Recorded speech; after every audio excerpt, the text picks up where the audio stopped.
Hello, dear viewers. Support me by subscribing to my channel and share my video if you like it. And also, make sure you comment your thoughts.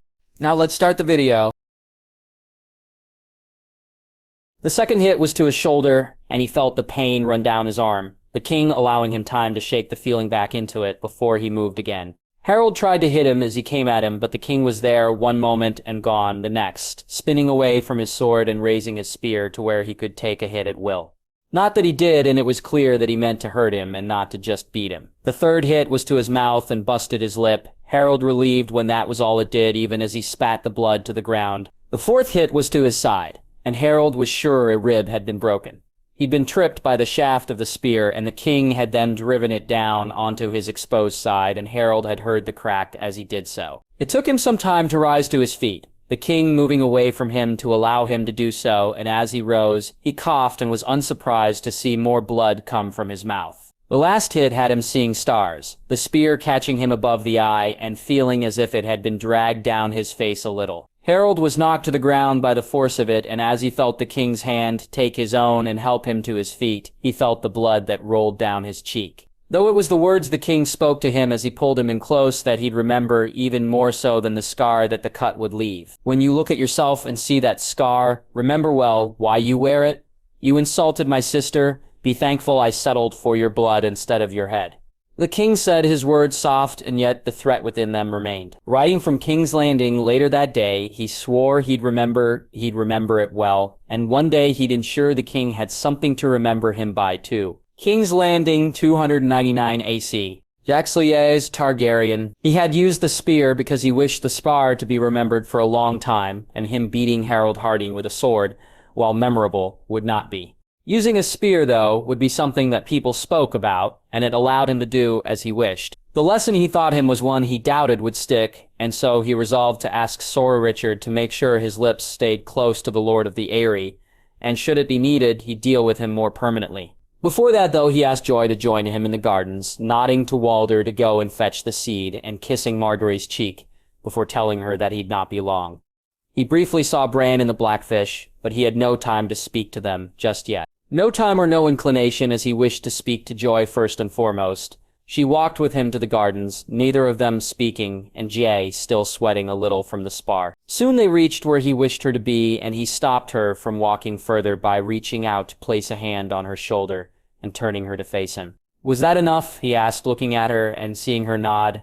"Are you sure? I can do more," he said to a shake of her head. "You hurt him," she said softly. "He hurt you, and so I hurt him back," he said, and she nodded before she moved to hug him tightly. They were still holding each other when Walder arrived back, and Jay asked him to fetch him some of the tools the gardeners used when Walder handed him the seed. Joy, looking at it curiously as he held it in his hand. "Do you know what this is?" he asked, and she shook her head. "It's a seed for a weirwood tree." "It is?" she asked, and he let her take it from his hand. "It is. When I was beyond the wall, Walder, Shira, Arthur, and I found the largest weirwood I've ever seen, bigger even than the one in Winterfell." "Bigger for true?" she said, her eyes wide as she imagined it. "Aye, bigger for true," he said, smiling. "When we left, we burned that tree to the ground." Remix let her flames loose, and it's no more. "Why?" "It had gone bad. The magic in it was bad," he said, and she nodded. "Before we did it, though, I was given many seeds to grow new ones. For here, Dragonstone, Queen's Crown, and many other places. I want you to help me plant this one here," he said, and she smiled as she nodded eagerly. Walder returned and handed them 2 small shovels, and while he broke the ground, he let Joy dig most of it. Nodding to her, he let her put the seed into the ground, and then together they covered it up. In the north, an oath sworn in front of a weirwood can't be broken. "If it is the gods, will punish the man who swore it," Jane said when he was done. "Why?" Joy asked curiously. "Because a man should live up to his oaths, and yet not all men do," he said as she looked at him. "You do," she said, and he nodded. "I do. I swear another oath here today. Joy, in front of the tree we planted together. Anyone who hurts you, any who dare to even try, then your brother will hurt them back. I swear it on the old gods and the new," he said, and he leaned forward to kiss her cheek. "Your Grace," Walder said, interrupting them, his voice worried, and so Jay turned to look at him. He saw her then, in the air, and Rhaenix didn't look right to him. Jane needed a moment to see there was someone on her back. Rising to his feet, he looked to Walder and to Joy, and then motioned to the nearest doors that led into the Red Keep. "Take her inside now," Jag said. "Your Grace?" Walder said. "Now, Joy, go with Sir Walder," he said, and she hesitated. "Joy, go," he said, and she followed the knight inside. Jay moved from the garden to the largest of the courtyards, Arthur Loras and Ser Jorah soon joining him, and he was glad to see that Loras was carrying Dark Sister in his hands. "My wife?" he asked. "Is with Sir Yabiristan and Sir Richard, your grace," Loras said. "Sansa, Jaime?" "Them too," Loras said as Jay looked to the dragon that was flying towards him. "You should all stay back," he said as he moved toward Rhaenys. "Your grace," Arthur said worriedly. "She won't harm me, stay back," he said, glad when they did, as he asked. He looked on as Roxley flew closer, the man on her back finally coming into view, and he was sure now who he was, and who he was not. In body, that man may very well look like Euron Greyjoy, but in mind, in spirit, it was Bloodraven, and Jay couldn't help the smile that came to his face. The old gods were right, he was coming to him. Jay glanced to the windows and saw his aunt looking on, Shiera staring at him, and not the man on the dragon. Melora too was looking on, but she had left the Red Keep and was walking his way, a smile on her face as she reached him. "It's time," she said simply, as Rhaenys drew closer. "Sir Rhaenys, Gavin and Ziri, sir." "Now Rhaenys, do it now," he said, as he closed his eyes for a moment, before opening them, and feeling her inside him once more. The sound of her roar was loud, and the way she spun in the air should have been impossible for anything that large to accomplish. He looked on, and though he couldn't see the face, he could imagine the surprised look on it, as Bloodraven was dislodged from the dragon's back. Turning to Melora, he saw her eyes were closed, and she was speaking words that he knew not, almost a chant of some sort, and he began to move toward the falling man. He heard the sound of the crash, the impact loud, and as he ran to where he'd fallen. Rosierix moved to land also, the two of them almost arriving at the same time. And when Jane moved to the man on the ground, his sister landed behind him, ready to unleash her flames, should they be needed. He felt her speaking to him, telling him that she was well and that he'd not been able to get into her head, that their bond was as strong as it always had been. Jane telling her that he'd speak to her once this was done, and they would fly together very soon. Looking to the body on the ground, he could see the eye patch had fallen off, a black eye staring back at him as a blue eye flickered. There was no need for the sword in his hand, though he held it anyway. The man on the ground was dying, and as Jer looked into that blue eye, he saw the panic when Bloodraven realized he had nowhere to go. There was no escape, his body had been burned long ago, and though he was trying desperately to warg out of the dying body he was trapped in, the old gods had a new servant, and she wasn't going to allow such a thing. "How?" Bloodraven asked, looking to him. "How?" he said, as the blue eye flickered with life for the final time, and to the world, it would be Euron Greyjoy who was dead, while to him, and those who knew better, it was Bloodraven who had truly died this day. Jaxie had no interest in giving him the comfort of knowing how his plan had failed. Even had he lived long enough for him to speak on it, he wouldn't have done so. Bonded dragons could not be tamed by a horn. Only death released the dragon or the rider from the bond they shared. Even were that not true, he and Rhaenys were bonded far more strongly than any dragon or rider that had come before them. They were bonded in blood, in magic. One heart that beat as two, a life shared, and one that was incomplete without the other. No man, not even a man with 1,000 eyes, and one could break that bond, and only a fool who'd lived in a tree would even dare to try. He heard the rushing of people behind him, his king's guard, Jaime, Joy, and Sansa, Marguerite, all of them heading his way to find out what had occurred. And Wazir Rhaenys hurt. Jaime leaned forward and, with his fingers closed, both eyelids. "And so passes Bloodraven, son of the unworthy," he said softly as he rose to his feet. Pekti 9 AC. Asha! It had been hard for her to come back and see the islands as they were, and she'd worried she'd not be accepted.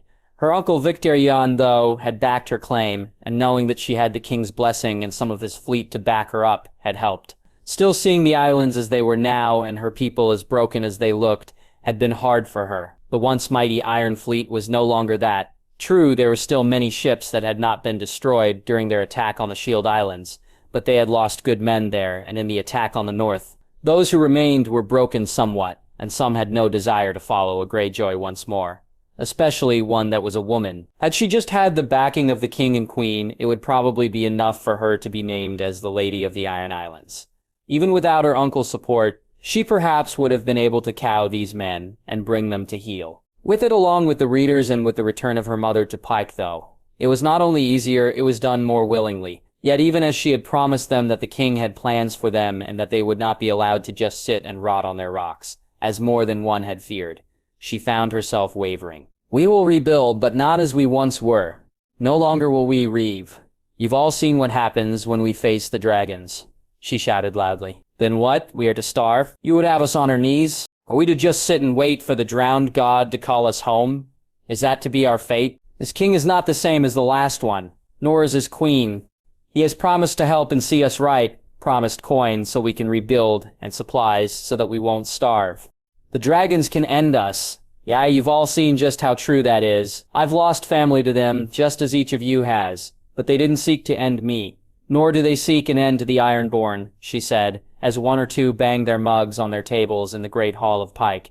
"And when the crow's eye returns, what then?" One of the drums shouted out, though she could not see which one. "I doubt my uncle can outrun a dragon," she said to laughs. "But perhaps he can? Perhaps he'll turn up back here and spew his false promises once more. Any of you who wish to follow him can do so. I'll not stop you. Should you think you stand a better chance with him than with me? But be forewarned. Everywhere you go, a dragon will follow. And even should my uncle manage to outrun the dragon long enough to make it back here, he won't outrun one forever." Asha said to more bangs on the tables. After that, she'd accepted their oaths of fealty to her and to the king, and though some had given theirs reluctantly, they'd given them all the same. Yet as the weeks went on with no ships from the king, no ravens, and no word, even Asha began to think they'd played her false. It would serve them right. They'd attacked the Greenlanders twice and failed.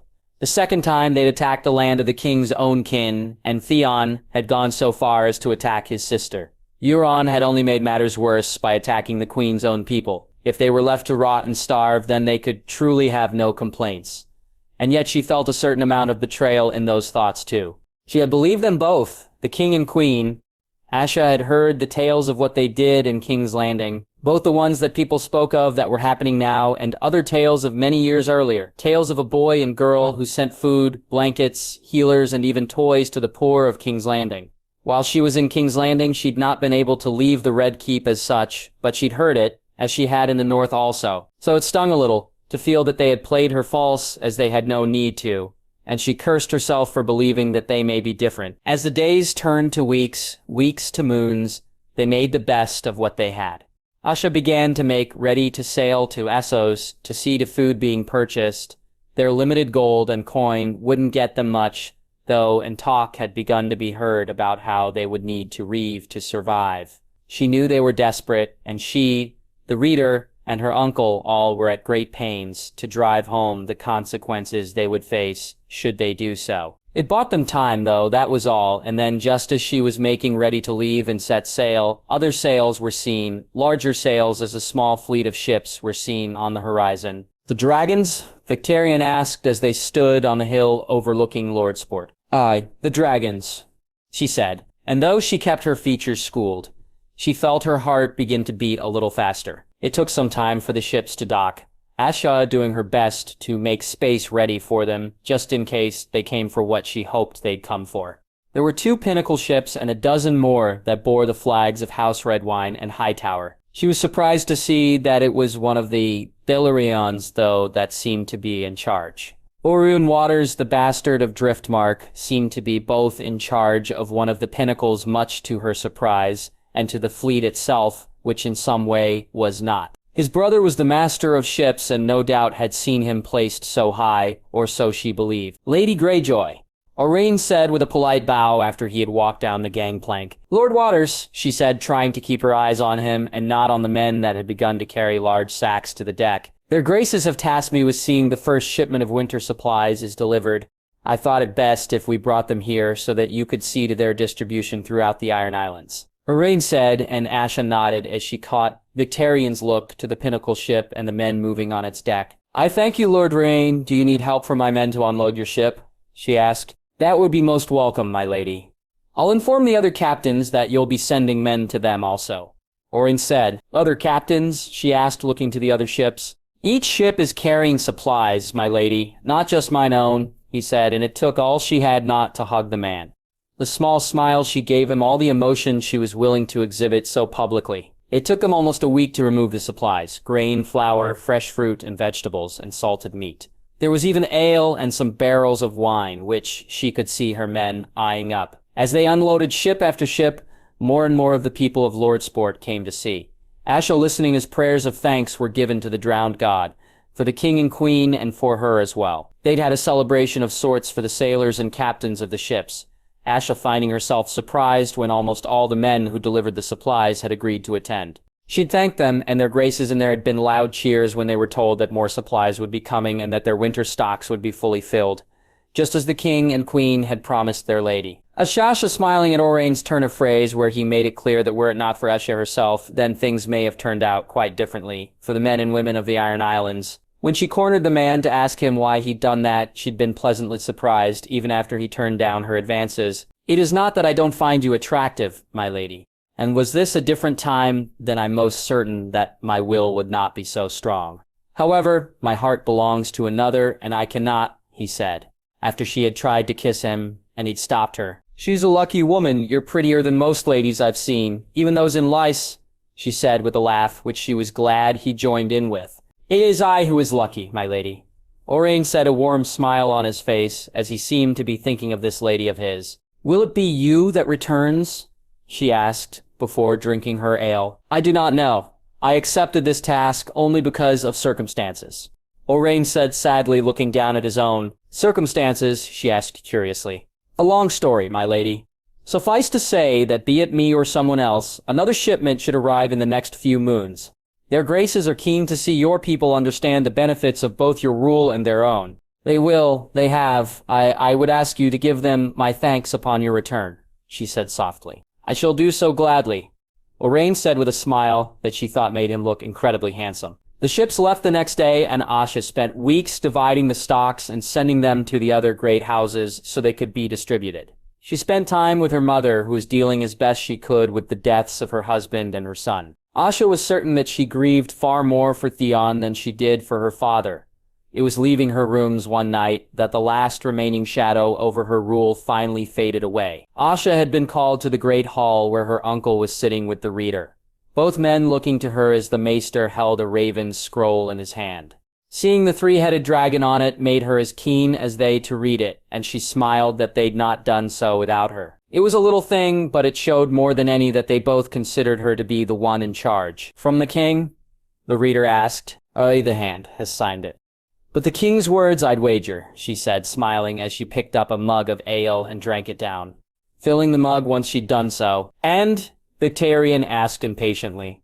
"Euron is dead," Asha said, and her uncle looked at her questioningly, before smiling broadly when she handed him the raven's scroll. "Thank the drowned god," the reader said, as he lifted his mug.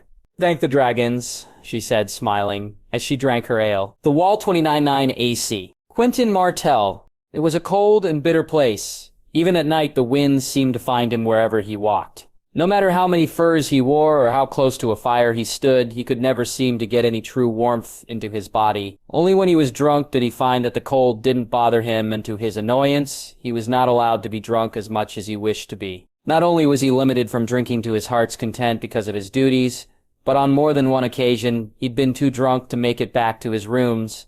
One of those times had cost him a toe. This one almost cost him something far more precious. "You were lucky your brothers found you. Had they not, then you'd have lost your pecker," Master Follard said as he examined him. "I may as fucking well lose it.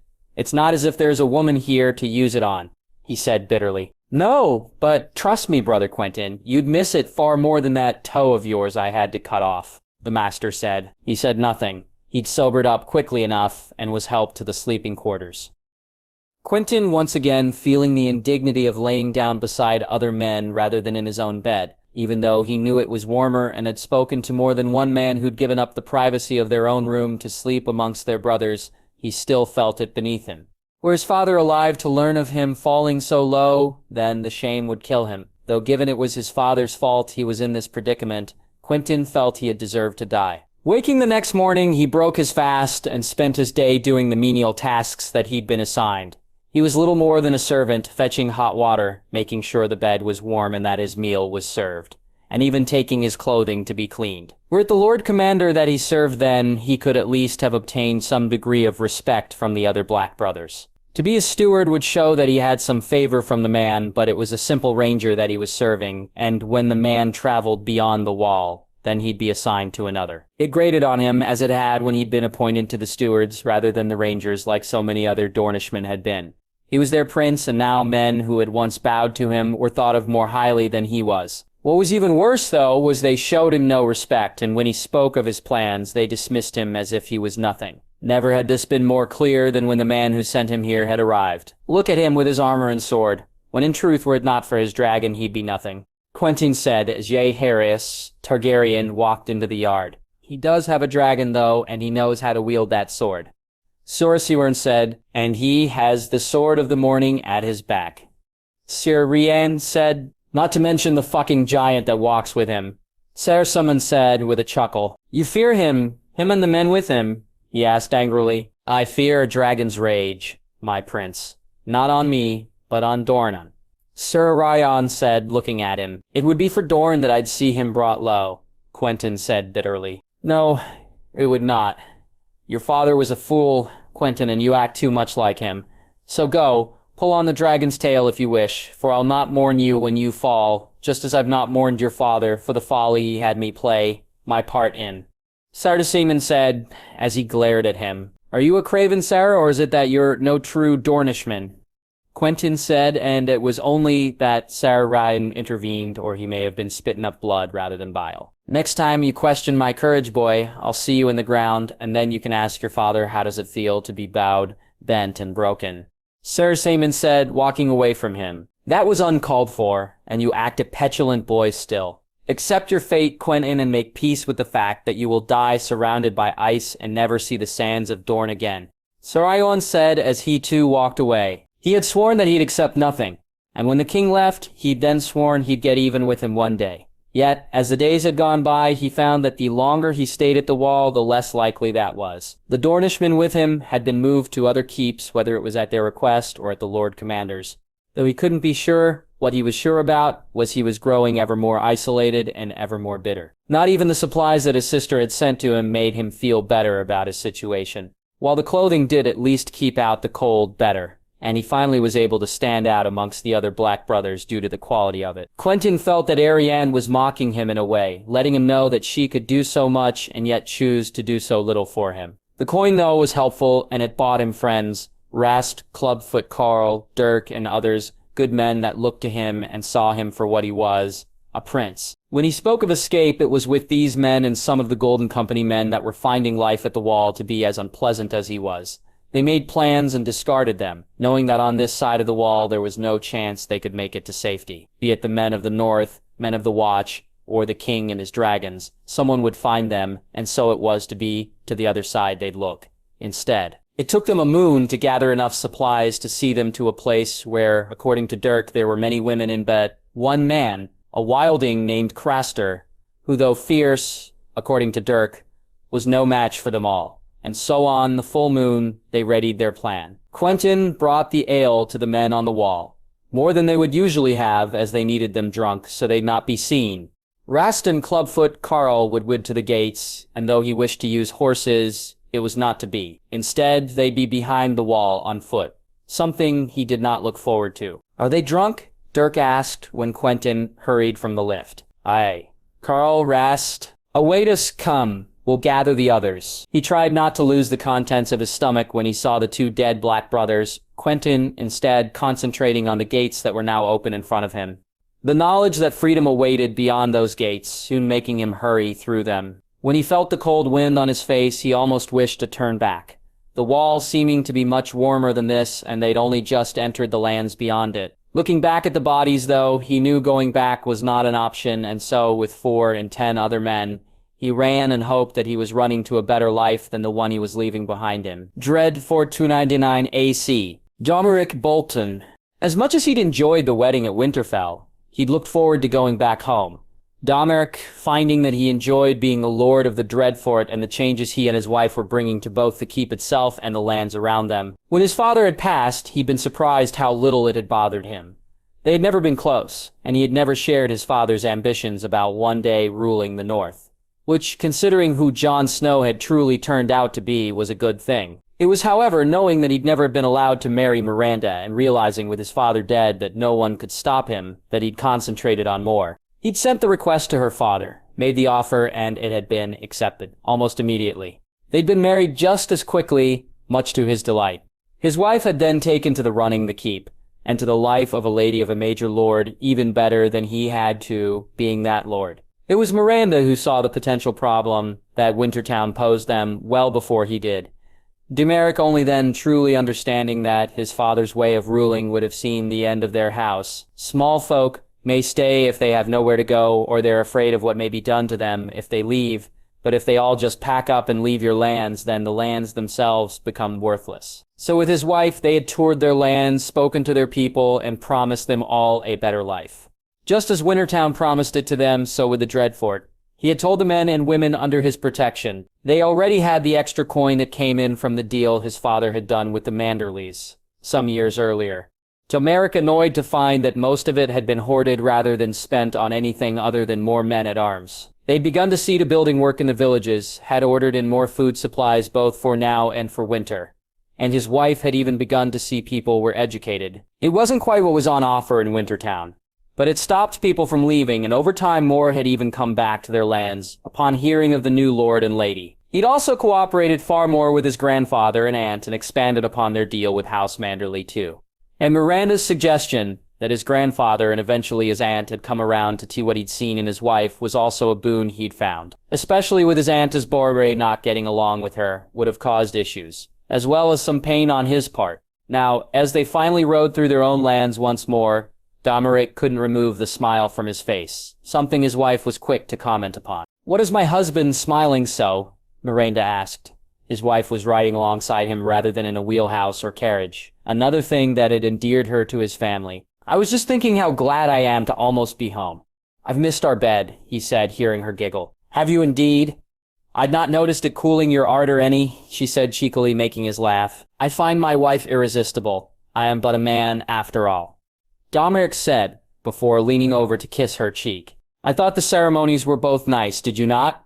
Miranda asked, confusing him for a moment before he realized it was the funerals and not the wedding she was speaking about. "I did. You were right. We had to be there," he said, and she nodded at him. "I believe your aunt much appreciated having you there, my love. You were able to bring her comfort that I don't think anyone else was," she said, and he smiled at that, knowing that Barbary had indeed wished him there. It had been a surprise to him to find that the bodies of his uncle and great-uncle were finally back in the north, the king himself delivering their bones and the bones of the other men who died at that accursed tower back to their families. When Miranda had suggested they ride to the Rills and to Barrowtown to see them put to rest, Daenerys had balked.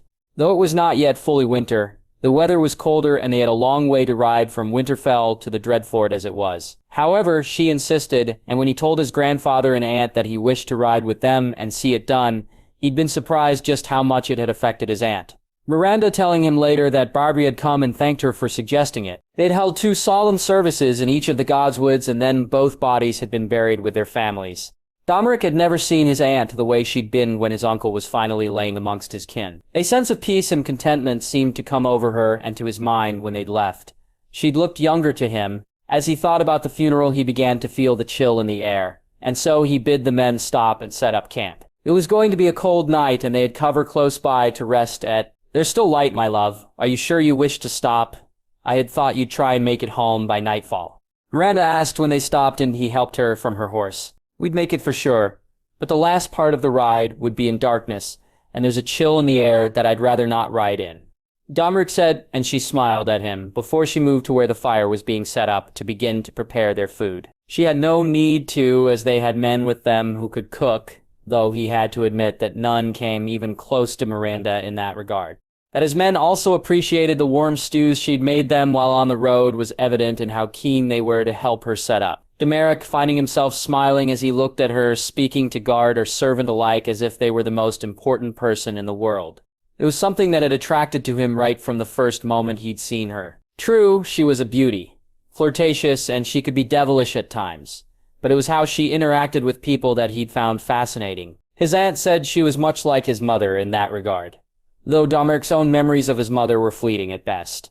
If she had been like Miranda then, it would explain how sour his father had become over the years, though he and his wife may only be married less than a year, but he already knew that should he lose her then, it would change him irrevocably. Tying his horse up, he took his place by the fire, and soon enough stories were being told and the stew was being dished out. Domeric eating 2 bowls and not being the only one, and then finding himself unable to deny his wife when she asked him to play his harp. They went to bed earlier than he would normally, and he found to his delight, it wasn't only his own ardor that had not been diminished by being away from their bed. His wife initiating their coupling almost as soon as they were under the covers. Upon waking the next morning, they quickly broke their fast and set off and reached the Dreadfort by midday. Even though they'd been so close, he found that he believed himself right for stopping their ride the night before. Though after being welcomed by Steel Shanks Walton, who was waiting for him with a sour look on his face, he wasn't so certain. "Welcome back, my lord," Steel Shanks said, and Domeric looked at him carefully. "What is it?" he asked, and the captain of his guard bid him follow. "A few of our men attacked some girls in the village, my lord. 2 were raped and 1 killed afore we heard. I sent the men out, and we caught them, though we lost a couple of good men to them, in the fighting." "Which men?" he asked. "Sour Allen, Luton, Skinner, and Grunt. There were others too, but we killed them, capturing these 4. Walton said. He followed the man to the cells and saw the men huddled up against one of the walls for heat. The 4 men begging him for mercy and pleading to be sent to the wall. It disgusted him, and though he knew that by rights he should offer them the choice, he could not. So turning, he asked for men to be sent to the village and for the families of those hurt to be brought to him. When he spoke to Miranda, she agreed, and though it took another day, the families did arrive. Domeric watching as Miranda spoke to them, and then as the men who'd raped and killed some of their loved ones were dragged out into the cold morning air. "These things have taken much from you, and nothing I can say can make up for that. By right, men should be given the choice to forfeit their lives or their freedom. But these are not men. These are animals, and animals have no rights," he said loudly. "Please me, lord. Mercy." "Mercy?" He heard some of the men call out, and he could see the looks on those they'd wronged faces. They were anything but merciful. "I'll give you the same mercy you gave those girls. None," he said, as the first man was bent over the block. 4 heads he took, and he ordered them to put up on pikes before he turned around and spoke to those in the courtyard. "My father no longer rules here, and while he may have given leeway to men who committed such acts, I will not. Any man who harms or seeks to take advantage of the people under my protection, that is the fate that awaits you. Learn that lesson, and learn it well, or it could be your head that I remove from your shoulders," he said before turning to nod at the families and make his way back into the keep. Miranda came in a few moments later, finding him sitting at his desk in his solar. Domeric calm but upset as she sat down on his lap. "Did you give them coin?" he asked. "I did. They were surprised both by your generosity and that they received justice," she said. "I am not my father," he said firmly, and she kissed him. "No, you're a better man than he, and you'll be a better man to our child too," she said as he looked at her, his eyes wide as they traveled from her own, and then down to her belly. "For true?" he asked. "Maester Tabold confirmed it this morning," she said, and he kissed her deeply. "A babe, a son or daughter," his line continued. He found he couldn't shake the smile from his face for the rest of the day. The life he now leads was the one he'd wished for and had feared would never come to pass. He was the lord of the Dreadfort, a married man and soon to be a father, and he was happy. What more could any man ask for? Highgarden 299 AC. Sir Garland. He was not cut out for this. Paperwork, seeing to supplies, making sure stocks were high, and that they were prepared for winter. Garland should be with his men, and seeing they were prepared for whatever was to come. For all intents and purposes, he was the warden of the South. True, technically, his father still held the title, but he could override his orders, should they run counter to his own, and the warden should not be dealing with grain and fruit and wine. His father, he'd found, was not who truly dealt with such matters either. True, he'd known Willis and his grandmother had practically run the Reach, but he'd thought his father did more than he did. Instead, it seemed he was just the signatory, or things, the public face of the wardenship, and now the same as Lord Paramount. His mother was a great help, as was Leonette, but it fell to him more times than not, and he really didn't have the head for such things. They tried to tell him it was just like seeing his men were provisioned and ready, and he supposed in some ways it was, but doing so for swords, armor, and horses kept his attention far more than doing so for food stocks. After another failed attempt of making the books add up, he sighed and rose from his desk. Grabbing his sword, he made his way from the keep, and for the next 2 hours he spent it facing men in the sporing yard. Finally seeing some clarity coming to him as he did so, it at least allowed him to do more work in his solar later and to make some progress. But he hoped that Willis or his grandmother would return soon, or that things would at least get easier. Putting the books away, he made his way to his rooms and changed for dinner, surprised when he couldn't find Leonette there and then leaving to seek her out. "Have you seen my wife?" he asked one of the servants who directed him to his mother's rooms. Garland making his way to them rather than the great hall, which had been his direction. When he entered the rooms, he found Leonette and his mother were speaking in hushed whispers. Garland annoyed when they stopped as soon as he was noticed. He walked over and placed a kiss on each of their cheeks before taking his seat, looking to Leonette to try and find any clue in her expression about what they were speaking about. There was none, and it seemed as if they weren't going to tell him what it was either, though his mother did at least speak. "Your father and I shall be heading to King's Landing on the morrow," his mother said, and he looked at her incredulously. "You've only been back for a few moons," he said, "and now we shall leave for a few more," his mother said, raising her eyebrow. Garland shaking his head as she looked so much like his sister at that point. "So now I'm to run Highgarden alone?" he asked annoyedly. "Am I not here with you, my love?" Leonette said teasingly. "Of course, but this cannot be helped, Garland. I am needed in King's Landing and your father will wish to be with me," his mother said, and he nodded. "I need help, mother. Speak to grandmother, or Willis, but I need help. I'm not cut out for this," he said, shrugging his shoulders. "I will speak to your grandmother, though I doubt either she or Willis will be returning anytime soon," his mother said, and he sighed. Their dinner that night was a long one, or it at least felt that way. Garland not sure if that was because of his mood or simply knowing that they were leaving on the morrow. Even Leonette wasn't able to change how he felt, and he barely ate or said more than 2 words during the entire meal. Though he was upset when it was over, and then he found himself wishing it had gone longer still.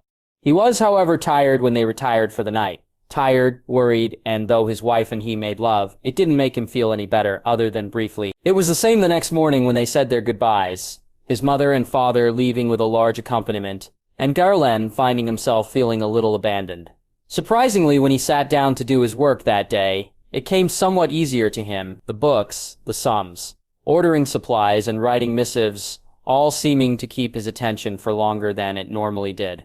His mood, however, did not improve, and so as he ate his lunch with Leonette, it was his wife who made most of the conversation. Something that annoyed her and eventually at least led to him finding out the reason for his mother and father's sudden departure. "By the 7, are you even listening to me?" Leonette said, annoyed. "What?" "Garland, what's wrong, my love?" she asked, moving from her seat to sit beside him. "It's nothing. This mother and father, they know I'm not cut out for this, yet they leave anyway. It's frustrating," he said as she took his hand in hers. "I know, my love. They had good reason. Your mother especially." "What reason?" he asked, and she smiled at him before kissing his cheek. "You're soon to be an uncle, Garland. Marguerite is with child," he said, and he found his own smile soon on his face. "For true?" he asked, and she nodded. "Have they announced it to the realm?" "No, I believe they wish your mother and father there before they do so publicly." It lifted his mood greatly. He still wasn't sure he could do the job of running the Reach, but it did at least make him understand that it was up to him to do so. For now, at least. King's Landing 299 AC. Palla. She looked at the new dresses and called for her friends. Mara and Alice soon running over to her and the chest that she was standing in front of. Before any of them had a chance to take one and try it though, Salsa walked over and stopped them. Palla and both her friends looking at the woman and almost pleading with her to allow them to try them. After making her eyes as big as she could, Salsa finally relented and all 3 girls began to look through the chests. Palla finally finding the one that she wished for, and then hurrying to try it on. It was green with gold flowers on it, the colors of the queen, and as she took off the one she was wearing and put it on, she found to her delight that it was just about perfect for her. She knew that Salsa would have fixed it had it not been, just as she had with the dress that now lay on the floor. Palla quickly picking it up and placing it on her bed before Salsa saw it there. Once she ran quickly to the looking glass and stood in front of it, smiling at the reflection and thinking that she looked so very pretty in her new dress. Her brown hair and golden brown eyes stood out, and though she was only 7 years old, she felt she looked like a lady. Salsa would tease her and say she looked like the queen. But she knew that she did not. No one was as pretty as the queen to her mind, and she should know as she'd met her more than once. True, it was only twice, and only briefly, but she'd come to visit the orphanage and had even asked her and her friends what it was they wished for. Some had called for dolls and others for more candied fruits. But when Paula had spoken, she had been surprised when the queen spoke back to her. "A pretty dress like yours, your grace," she said, her voice soft and almost a whisper. "What was that sweetling?" the queen asked, and Paula felt like running and hiding, though the way the queen was looking at her wasn't scary, and she seemed as if she wished her to reply, and since she was the queen, Paula knew she should. "A pretty dress like yours, your grace," Paula said more firmly, and when the queen smiled at her, she smiled back. She had never imagined that they would actually come, but a few days later, the kind man that people called Search Kisses arrived with some other men that carried some chests. Paula finding to her delight that there were dresses inside and that one was her size, or would be once Salsa fixed it. Though it was blue and not the green she wished for, it was still the prettiest dress she'd ever owned. No, that was a lie. It was really the only dress she'd ever owned. And now she had two. This one, though, was just like the queen's had been, and so this was her favorite, and she'd never take it off. She swore, or perhaps she would, if more came. She thought with a giggle, "Look, Paula, it's so pretty," Allie said, turning in her own dress. Mara soon behind her doing the same. "So is yours, Mara," she said, making the younger girl smile as each of them took turns in front of the looking glass. "Girls, come. It's time for your lessons. And the queen has sent more of those candied fruits. You all like so much, so do well. And each of you may receive one before you head to bed tonight," Salsa said. Paula wasn't as pleased with the lessons, reading, writing, sums, and learning to sew. Well, the last one she liked, as one day she'd like to be able to make or mend pretty dresses, just as Salsa could. She did, however, enjoy the candied fruits when they came, so she paid extra attention, and when she saw Salsa smile at her, she felt she would be one of those who got a candied fruit before bedtime. Not that she could sleep when bedtime came, as Salsa had told them that both the king and queen would be coming to visit them in a few days. Paula hoped that the ghost came too. He was soft and cuddly, and he never bit you when you rubbed his fur. Eventually, she felt her eyes become heavy, and she knew she was falling asleep, the excitement of the day finally getting to her. The small smile on her face was one she now wore most nights as she dreamed about the morrow. Portard not. The bricks were heavy, but he carried them anyway, the wheeled barrow making it far easier to carry more than one than simply putting them on his back. Who had come up with such an idea, he didn't know, but it made moving them far easier than it would otherwise. Usually it was Dirk's job to bring the bricks, but they'd now begun to teach him to make the bricks himself. Something that Portor looked forward to learning, though. It would be a while before he was moved to that. At first, his job had been to bring water and food to the men and to fetch their tools and do as they bid. The longer he'd worked, though, the more he found that your job changed over time. Now another young boy was doing what he had started to do, and he was doing what Dirk had been doing. You earned extra coin, too, depending on what you did, and so he was more than happy that he'd been moved on. His mother and father were both unable to work as his father had hurt his back when he'd gotten on the wrong side of some gold cloaks a few years before. And his mother was needed to look after his brothers and sisters. Being the oldest at 3 and 10, it had been left to him to earn coin. Porter had spent his early years as a pickpocket so they could eat, though this had been before the new king and queen were crowned. Now his family ate regularly. They were giving clothing, and even had a healer they could go and see should any of his brothers and sisters fall ill. When the chance came for him to earn coin truly, and without the risk of being arrested and sent to the wall, he jumped at it. He knew his mother liked him doing this far more than the other, and the coin he earned had helped them greatly. "Lunch?" the dour Jordan Lormer shouted out. Portard emptying out the last of his bricks out before he moved off with the other men to the tables that were already set up. This was one of the other advantages of being a worker. Not only did you earn coin, but you got fed. 3 meals a day he now ate on the site, and it meant there was more to go around back at his home for the little ones, though Porter still took an apple or two with him when he would leave. He wasn't the only one to do so, and at first, when Dirk suggested it to him, he'd shaken his head. This was too good a job to lose, and he'd not risk it by stealing an apple or two. It was when Jordan told him that it was expected, that it was the reason they were given so much, and while Porter at first hadn't been sure, he had found out it was true. "Stew, gods, look at that!" Dirk said, taking a seat beside him. The bowl of stew in his hand looked piping hot, and the large chunk of bread looked delicious. He hurried to grab his own, and soon enough, he was dipping the bread into the warm stew, the taste something he very much enjoyed. Once they'd eaten, it was back to work, and the day seemed to pass quickly. They stopped for dinner, and then he waited for the man to come with their coin. Portar expected they'd be paid only when the work was done, or paid perhaps some in advance. But each man was paid, each day. A few coppers for fetching the tools, more for wheeling the barrow, more for making the bricks, and he even saw 1 or 2 men receiving silver stags. Not that he begrudged them, it is they did the most dangerous work of all, working higher up the building than him. For now, he was glad for his own few coppers, and he tried not to look jealousy at Dirk's, his friend smiling at him, and telling him that he'd be earning the same as him in a moon or so, and Portar found himself hoping that moon went by quickly. They were just getting ready to head back to their homes when he saw it in the air. The white dragon flying over their heads had become a welcome sight to each of them on the sight. It told them that the king was in charge, and it let them know that the life they now lived was here to stay. Portar, looking to see the smiling faces of some of the men as they watched it fly towards the dragon pit.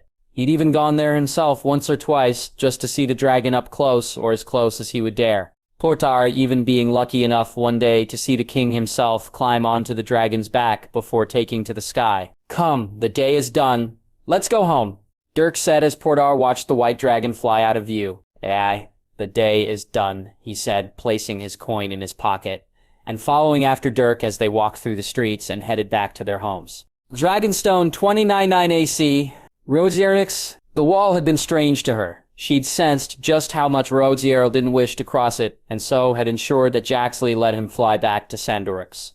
She wished to fly over it and felt no such worries, instead feeling an almost eagerness to fly and see the lands beyond it. Then again, it had been her that had wished to go to Valyria too, and though Rhaegar had agreed to go with her, he'd not wished to, and had no desire to return.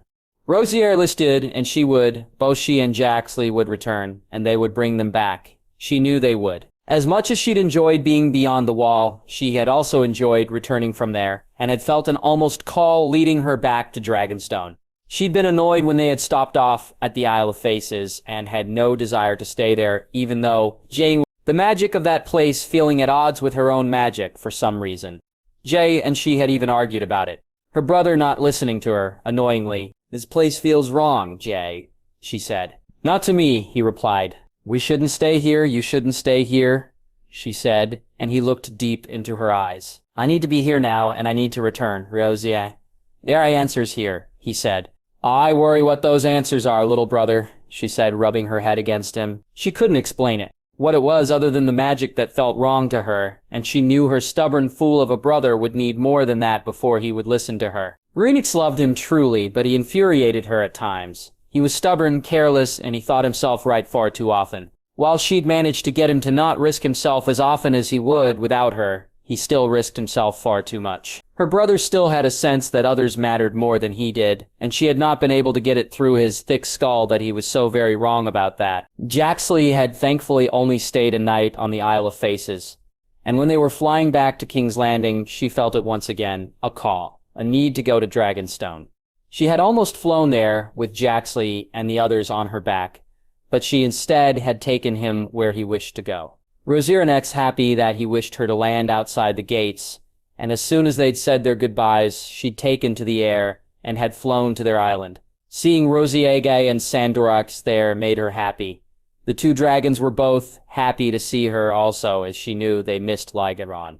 And Elegon, Rhaegar was asleep when she felt him, the man who had been a dragon once, a white dragon just like her, and Jay, that he was not one anymore, was clear to her, and even from the ship, she could smell him and the corruption within him. When the horn blew, she almost laughed at his audacity, as if she could be tamed by such a thing. Both Rhaegar and Sandorix looked to her annoyed, as if to say, "What is this thing that disturbs our sleep?" The two dragons tried to ignore the noise, but in the end decided their slumber had been disturbed, and flew off to feed, while she instead flew towards the man with one eye. Her first instinct had been to just let her flames wash over him, to see him burn for daring to try and take her from her brother.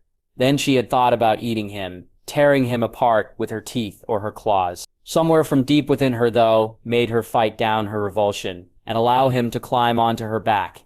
This man deserved to die, and her brother would wish to see it. She heard him speak as they flew. his Valyrian almost feeling like a slap in the face to their lineage. This false dragon who had betrayed his family so fully and who dared to think she'd play her role in helping him do so even more. Ukiri ilon kesa udrazma. Together, we shall rule. Dircharvalis, kesa keligon, ilva.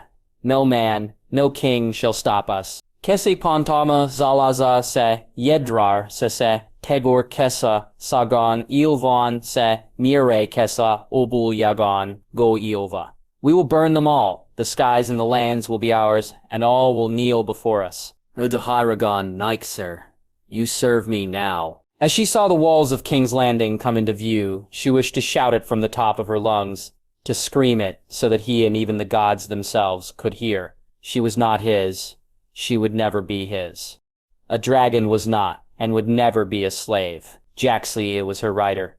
They were two hearts and one soul, and nothing or no one could ever come between them. Looking to the ground, she saw her brother, the comparison to the man on her back, one that did not need to be made, and yet she made it still. Her brother was a dragon, a true dragon just like her, the white dragon, and when she heard him in her head, she began to roar. Sir Rhaenix, Galmanziri, sir. Now Rhaenix, do it now. Jack said, and Rhaenix began to spin in the air. The man fell from her back, and she watched as he plummeted to the ground.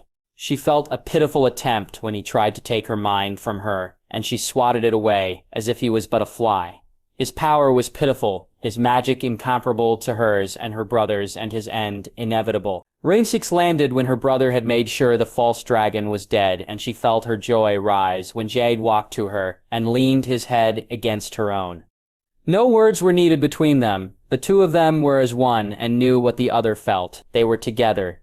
They would always be together. King's Landing 29-9 AC. Sarazir Thorn. Recruiting men was easy. Not only were they to be paid well, but the thoughts of serving the king and queen was something that more than anything brought people to the tavern. He and Sir Jeremy both took turns asking men questions, finding that some had fought before, but most were young men who had not. Within a moon, they had recruited over 1,000 men. Adasor having to actually ask for some help with recruiting men who had actually fought in more than one battle, just so he would have enough skilled men to teach them all. The next problem they had was to find a place to house the men, something he was glad that Sir Richard Lonmouth helped them with. The Master of Whisperers finding them 2 large buildings that could be converted into barracks, and though it was rough going at first, in time it would be a decent place to live, he thought. Sir Jeremy agreed, as he and the other loyalists found the rooms they would be taken for themselves to be far more pleasant than the rooms they had while at the Wall. As for the training itself, he decided to focus mainly on pikemen, even asking for and having 1 or 2 of the princess's Unsullied stopping in to help train the men when the princess was in King's Landing. Sir Jeremy found some of the men that were able to wield other weapons with enough skill to be trained in them. Some with swords, maces, or morning stars, and they even found some men who he believed could turn out to be decent bowmen if they spent enough time training. When it came to equipment, he was amazed at how quickly he could get the men armed and uniformed. He simply asked and it was provided for him, though he was not as lucky when it came to horses. Both he and Sir Jeremy knew the advantage of both light and heavy cavalry, and the standing army that the king wished for would need both. However, it was not to be for now at least, as they had no place to either train them or to stable their horses, and the men they were training had little experience riding. No, thrust and move. Don't stay still. Spin, he shouted at one of the men. Aye, that says to the side. Spin the pike. He drilled the men in the morning, stopping so they could be fed before doing so once again in the evening.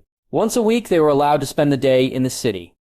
Some he knew went to the brothels and to the taverns, though he allowed them to drink in the barracks when they were not on duty. They had guards set up, and he even had some of his better men do patrols of the city alongside the gold cloaks to gain experience. While Atzer wasn't certain if the king wished the gold cloaks and the standing army to be mixed, he thought it would be a good idea if they were, and had resolved to bring it up when next they met with the king. Sarah Azir, join us, Jeremy said, as he walked into what served as their common room. Why not? He said, accepting the ale his friend had brought to the table. Sir Richard dropped by earlier. You were bussed with the men, and I was here, so I didn't call for you, Jeremy said. Aye, what did he want? He asked, curiously. He said we'll be moving to one of the manses soon. The king is purchasing one to serve as our training yards. Which one? He asked, moving forward in his seat. The one nearest the Iron Gate. I think he means for us to begin guarding the Iron and Dragon Gates too, Jeremy said, and Atzer smiled. There is a stables there, if I remember, he said, and Jaime nodded. Maybe we can begin to form a cavalry, Jeremy. Yatsili said, smiling broadly as he thought about it. He made his way to the mansion the next morning. It was far too luxurious as it was, and they'd need to almost rip out most of that luxury, lest the men think life was too easy. But the large space would house more buildings, and in time they could house more than 2,000 or 3,000 men here. Looking to the iron and dragon gates, he saw the gold cloaks that guarded them, and he smirked. Either they would be under his command and part of the king's army, or in time they would cease to be needed and be replaced by his men. The dragons would not fall again, he thought, and then he swore it as he turned back to continue with his work. The lands of always winter 29.9 AC. The Night King. He had slept far longer than he had expected, waking only from time to time to look and order, but never do. Those he had created to do his bidding, those like him but not him, he'd sent out and seen their numbers rise. Yet they had not been as successful as he had demanded them to be. It was not their fault. They were not him, and he couldn't expect them to be. When he had unleashed his full power and watched the 14 flames answer to his will, he had believed it was done. Never had he expected that not only would the magic not be joined to his own, but that he had failed. They had lived, they had escaped, and he could not stop him from being born. All that magic had been wasted for nothing, and all that time was lost when he could have been building the army and making his way into the world beyond the wall. The time for slumber was now over, and though he was not as he once had been, he was strong once again. He felt it running through him, the magic calling to him, and he knew it was time to answer that call. Rising up from his throne, he looked to those around him, and raising his hand, he pointed. South. It was time for them to march, and time to go south.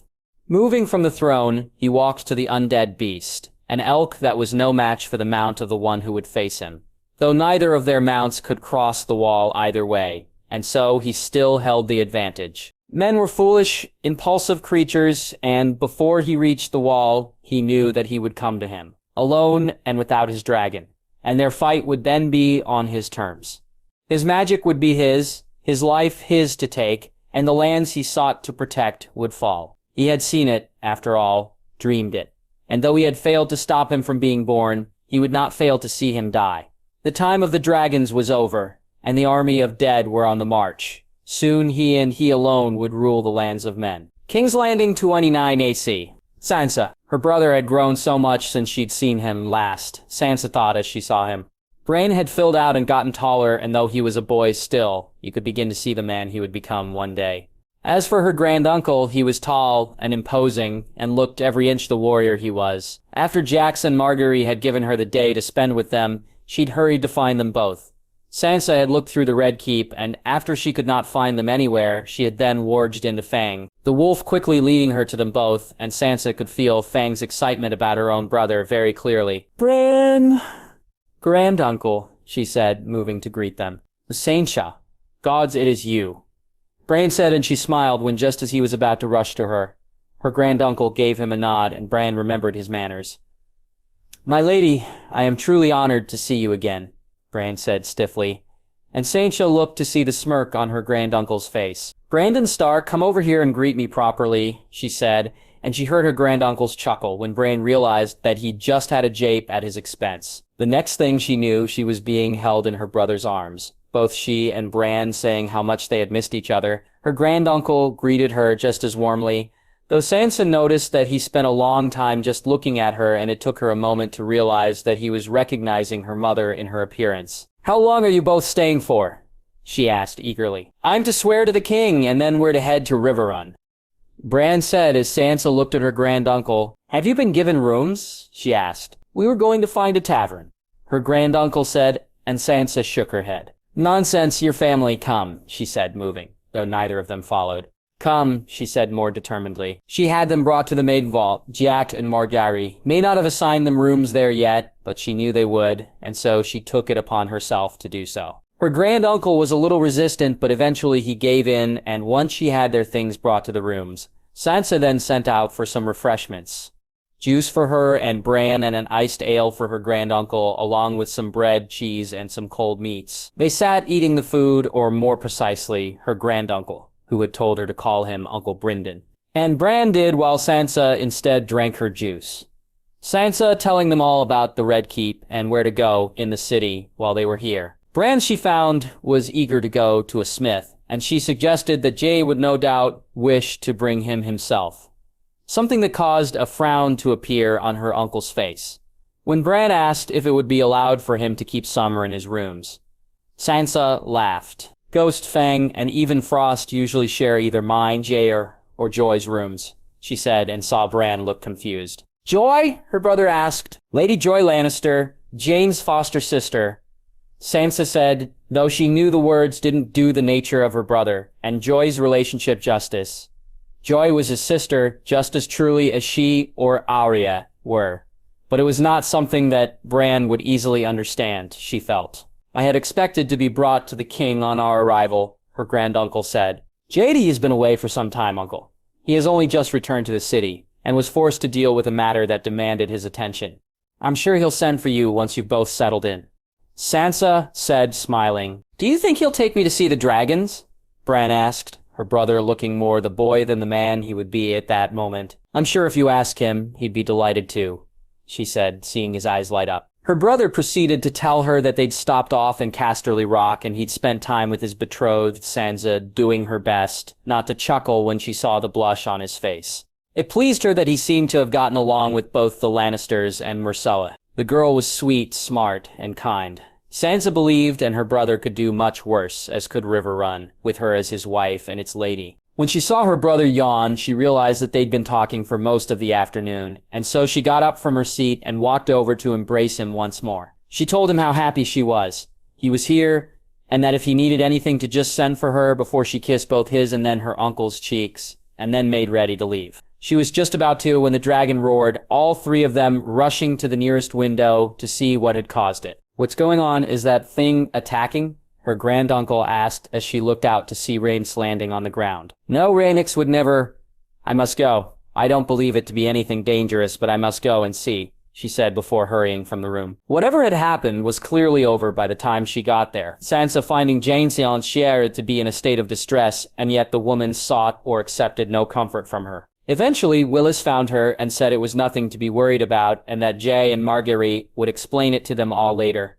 Sansa looked to him for reassurance and was glad to find it both in his eyes and his arms. Once she was certain there wasn't any true danger facing them all, she made her way back to Bran and Bardendom's rooms and found her brother to be sleeping. After explaining to her granduncle that there was nothing to worry about, she was surprised that he asked her if she could speak to him privately. Of course, Uncle Brendan, she said as he led her into his room. He didn't speak for a few moments, and Sansa could see just how nervous he was, which in turn made her own nerves rise just a little. Eventually, though, he turned to her, and when he asked her about her mother, she felt she should have expected it. Your mother, Sansa, what happened? Her granduncle asked. She was executed, uncle, rightly so, she said to a shocked look from him. Despite all she did, she was my mother, and I loved her, but she not only felt no shame or remorse for her actions, uncle, she regretted only that they did not succeed. Sansa said, feeling her disgust at her mother's actions rise as she spoke. She was a jealous, spiteful woman who tried to take my brother from me, she said, cutting him off before he could defend her. He's not your brother, her granduncle said, and she glared at him. Jay is as true a brother to me as Robb, Bran, or Rickon. Truer even, it was Jay who wrote to me, who sent me gifts on my name days, who protected me and stood up for me when Robb would not. Fang, my fostering, my betrothed, the life I lead. Without Jay, I'd not have had most of it. It's because of Jay that Robb is now married to a woman he loves, that Arya is as happy as she's ever been, and that Bran has the life he wished for, Sansa said, her voice rising. And it's because of him that your mother is dead, her uncle said accusingly. No, uncle, it's because of her own hatred and paranoia over a boy that she couldn't see as the biggest heart of any of us.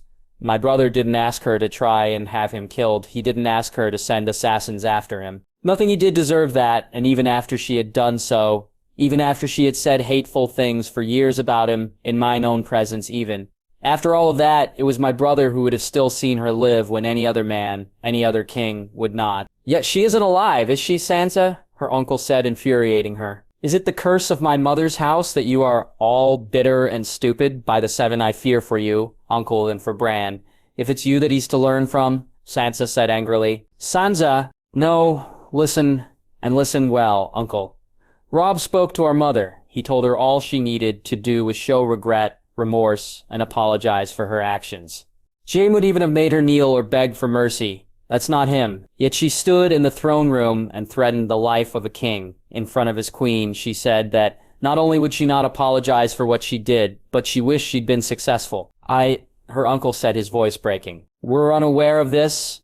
It makes no difference. Were she not my mother then, she'd have lost her head without question. Yet my brother Jane, my true brother, would forgo doing that because of how he felt about us all. Even at the cost that such mercy would have brought to his reign, for us, he'd have seen her live. Yet my mother's hatred ran so deep that she could not bring herself to think of him as anything other than the bastard who shamed her. Sansa said, moving to the door. Sansa, Sansa, her uncle called out, his voice loud enough to make her stop. What? She said, and whether it was her tone or her expression, it took him aback for a moment. Tell me about the mockingbird, her uncle asked. Later, as she walked the halls and made her way to her rooms, she felt a little less angry. While she'd not told him all they'd done to Littlefinger, only she, Robb, and Jack knew the full truth about that. She had told him enough to make it clear that, while her mother was at fault, she wasn't alone in it. Littlefinger had played his part in driving her to the edge, and was as responsible as she was for what she tried to do. Sansa wasn't sure if she agreed with her granduncle when he placed most of the blame on Littlefinger's shoulders, or when he said that, without him, that her mother would never have been how she was. She knew, though, that he needed that, and so she allowed him a small piece of comfort. Perhaps he was right, and had Littlefinger not existed then, her mother's hatred and anger would have been lesser. Maybe it would have simply been that she would not have been unable to act on that hatred, how she had. And if so, then maybe she'd still be alive today. Sansa doubted she'd feel less bitter or hate Jachin any less, even were that so, but she'd perhaps be alive. As she walked into her room, she thought back to the last thing her granduncle had said to her, and the answer she had given him, the answer she knew to be true. Did he suffer, Sansa? Littlefinger, did he suffer for what he did? Her granduncle asked. Very much so, uncle. Very much so, she said. King's Landing, 299 AC. Yaxliax, Targaryen. After he had made sure that Bloodraven was dead and that this time he'd not been able to jump to another body, something he was still trying to wrap his head around. Jane spoke briefly to Jaime, Melora, and Marjorie before he, Arthur, and Walder climbed onto the dragon's back and flew to find the silence. It didn't take them long to do so. Rhaenys had flown over it with Bloodraven on her back, and it was still at anchor in Dragonstone's Bay. Flying low over the ship, he directed it to the dock and had Rhaenys set loose her flames in front of them to make his meaning clear. Then they flew to the shore, and once they landed, he was soon joined by his uncle, Aemon. Jake noticed the worried look on his face, and so he quickly told him what had happened. His uncle letting them know that he'd heard the dragon horn and had come to see what had happened. But both Sandorux and Rhaegal had flown off somewhere.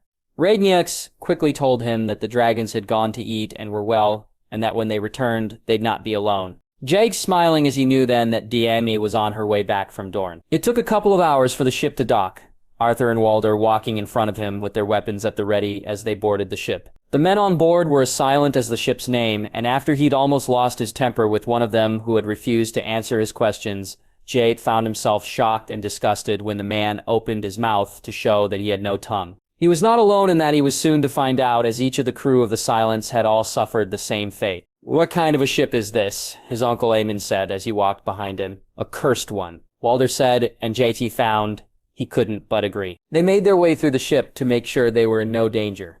The men, though, seemed docile and unwilling to attack, and Jay wondered if that was because of the men with him or Rhaenys who flew close overhead. Not that it truly made a difference. And as they walked below decks, it was to a scene from the Seven Hells. There were prisoners locked in cells who he doubted would make it much longer, though one was a girl he thought could be saved, and so he motioned for his uncle to help her. That's a warlock guy, his uncle said, stopping at the cell and looking to a man who was tied to the wall of the ship. A warlock? He asked, confused. From course, a dangerous man. I'd fear him living, especially if he found out about the dragons, said. Could he? A warlock, could they block someone from seeing someone? He asked, and his uncle shook his head, not in denial, but letting him know that he wasn't sure. What's your name? He asked, the warlock who looked at him through pain-filled eyes, James seeing the dark dragonglass knives in his shoulders that seemed to be emitting some smoke of some sort, and the nails in his hands and feet that pinned him to the wall. You came. I knew you would. He is dead, the warlock asked. He is, Jade said. And to me, my prince, the warlock said, as he looked to him pleadingly. I could help. We could end me, the warlock said. And Jay moved forward with Dark Sister, and as he drove it into the warlock's heart, he saw a look that seemed to be peaceful come over the man's face. He asked Walder to call for some men to help remove other prisoners and checked on Aemon and the girl, finding his uncle treating her wounds and wearing a look of complete anger that he'd never seen before on his face. "How is she?" he asked. "She'll live. What sort of monsters would do this?" Nam Sodenshay found he had no answer to give him. When Walder returned, they made their way to the captain's cabin. Arthur walking in before he did and then telling him that he needed to see what was inside. "Your Grace, you need to see this," Arthur said, his voice full of urgency, and so Jay hurried into the cabin. "Is that," Walder said as Jay lifted up an axe, the Valyrian steel glistening in the light. "Looks like you may need to change your weapon, Walder," Jane said, handing it to his Kingsguard. "I are the only one I know who wields an axe. It may as well be that one, my friend," he said as Walder smiled broadly. Jersey looked around the cabin, finding jars filled with what he was horrified to see were tongues and even eyes. There was also some other body parts that he had no desire to find the truth of. There were countless books, Jay opening some of them to see they were written in Valyrian and some other languages he didn't recognize, and there were maps of seas and areas that he'd not even read about. The cabin was a veritable treasure trove of information, and as he looked through more and more of the items stored there, he found a treasure of a more material sort. "This is worth a fortune," he said, opening a chest to see it stuffed with jewelry and fine gems. "It seems the treasury just got a great boon, Your Grace," Arthur said. And as Jane turned to him, he saw he was holding up a bar of gold that he didn't dare guess just how valuable it was. "There's more, Your Grace," Walder said, showing chest upon chest, all containing something incredibly valuable. "What kind of man has all this wealth and still reaves?" he asked, to no reply. He wasn't truly sure if he was really looking for one. What he did know was that, with the wealth in this cabin, he could fund projects that he had thought would take years to pay for. In one swoop, the royal treasury had gained almost as much as they had from defeating the Golden Company. Making his way from the cabin, he was told that Aemon had taken the girl to Dragonstone itself. And when he saw Grey Worm on the beach, he asked for the help of the Unsullied to remove all that was on the ship. The books and maps he'd leave on Dragonstone, for now the treasures he'd take back to the royal vault on Rhaenix's back. After speaking to his uncle, who he found to be almost unwilling to look at him for some reason, Janeseer, Arthur, and Walder were soon back in the air, and they arrived at the Red Keep not long after night fell. He organized the chest to be brought to the vault, and after Walder and Arthur escorted him back to his room, he told them to go and get their meals. Both men only doing so when he said that he'd be eating his own alone with Margaery, and wouldn't be leaving until the morrow. Entering the room, he found his wife sitting on the couch, and he was relieved to see she didn't seem worried or concerned by all that had happened today. "All went well?" she asked, as he kissed her cheek and began to untie his armor. Margaery rising to help him. "You'll not believe what we found, Marge," he said excitedly, as his breastplate was removed. Jay hurrying through the rest of the armor, impatiently. "What?" she asked, looking to him, her smirk no doubt because of his own excitement. "Euron Greyjoy's ship." The silence. The man had treasures, Marge.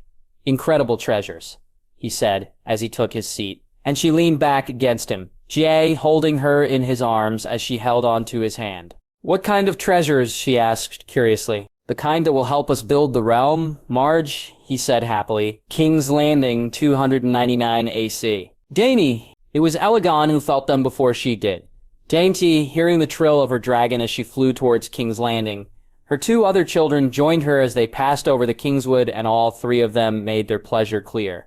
Now that they were back together again, she saw that both Sanderix and Rhaegar were almost fighting for her attention, the two dragons spinning and doing turns in the sky as if to say, "Mother, look at me," and Dainty felt her own pleasure rise at watching them at play. Oberyn, Ilaria, and the girls had all set sail for King's Landing, and while she thought about joining them, she found that she wished to be back sooner than it would take a ship to get there. She'd spent more than 3 moons in Dorne altogether, and she'd enjoyed her time there immensely. Her brother was growing into his role, and though he was sad to see her go, and she sad to leave, she knew it was time. Dany had sent countless ravens to both Dragonstone and to King's Landing, most carrying more than one scroll, much to her embarrassment, for Jay, Shara, Aemon, Grey Worm, Missy, and Sandor, and more than one for Oran too. She'd received less back than she had wished, Angera and Missy being the ones who wrote most often. Jane she knew was heading north, and then beyond the wall, an Arat she had found out, had sailed to the Iron Islands, yet at first she had worried when he'd not replied. It annoyed her greatly, Dainty thinking that he was still worrying about the nature of their relationship, and not at first being aware of his mission. When she had found out that it was that and not her that had been the reason for fewer replies than she hoped for, she'd been relieved, though the replies he did send annoyed her somewhat. Tyrion was right, she knew that now, and even if she did not, then her talk with Ellaria had only confirmed to her what she must do. "You look upset, Princess?" Ellaria said, taking a seat, when Dany nodded. "I'm not," she said defensively. "Of course you're not. That pillow you're holding so tightly, that's not proof of that upset either." Ellaria said with a smile that soon had Dany laughing as she looked at the crushed pillow in her hands. Can I ask you something?" she said, looking to the older woman. "Ask of me anything, Princess," Ellaria said. "Dany," she said, looking at her and seeing her smile. "Dany, what's it like being your life? What's it like being what you are?"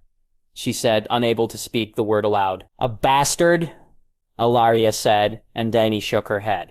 I don't, she said, stumbling over her words only for Ellaria to get up from her seat and move to sit beside her, the woman reaching down to touch her hand and shake her head. "I have no shame in what I am, Dany. My nephew has named me True, and I've borne the name of my house, and now bear my husband's, but I was born a bastard, and I still have many brothers and sisters who remain so." Ellaria said, "I jaze you. I cannot imagine what it was like for you," she said, still not able to speak on what she really meant. "For some like me, it was not as difficult as for others. I hurt at times, I cried at times, but I held my head up and took the insults that were aimed my way.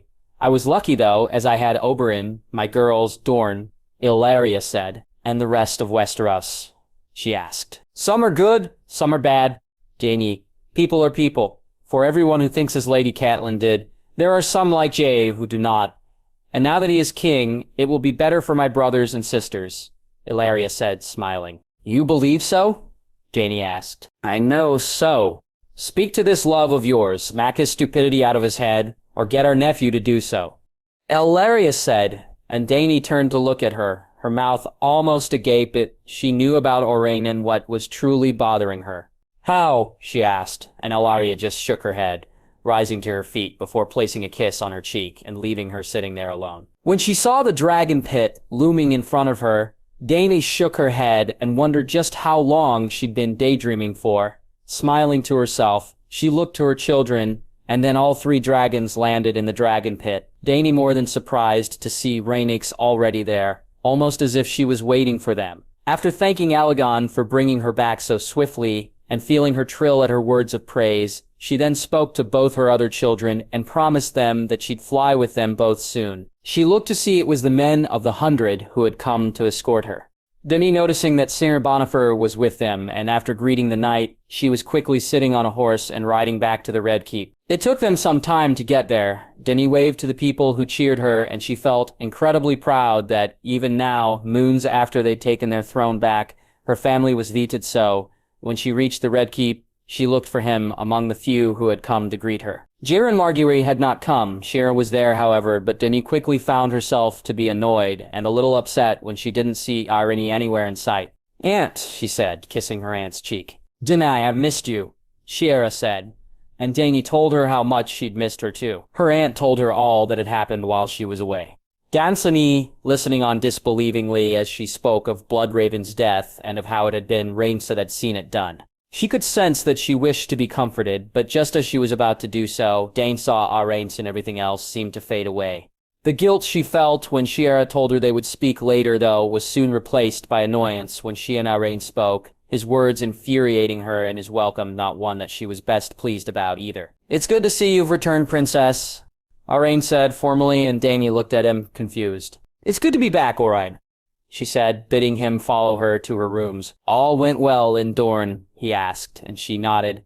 "The capital has not been the same without your presence, Princess." He then added when she didn't speak further. She stayed silent until they reached her rooms, and when he went to walk away, she almost pushed him inside.